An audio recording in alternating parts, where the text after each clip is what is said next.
I didn't expect na magiging ganito siya ka-light. I guess like 2-tone lighter yung nangyari, no? So I'm very happy sa result.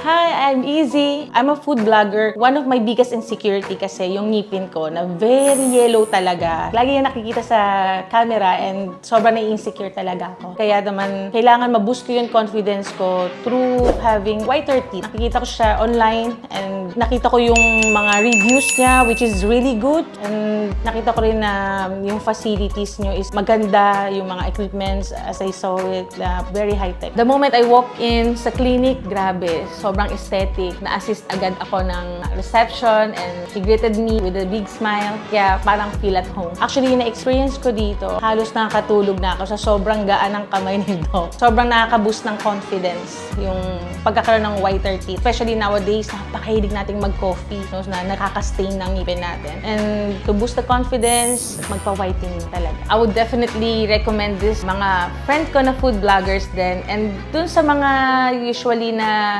expose sa camera palagi. Here at Anytime Dental, let's smile again.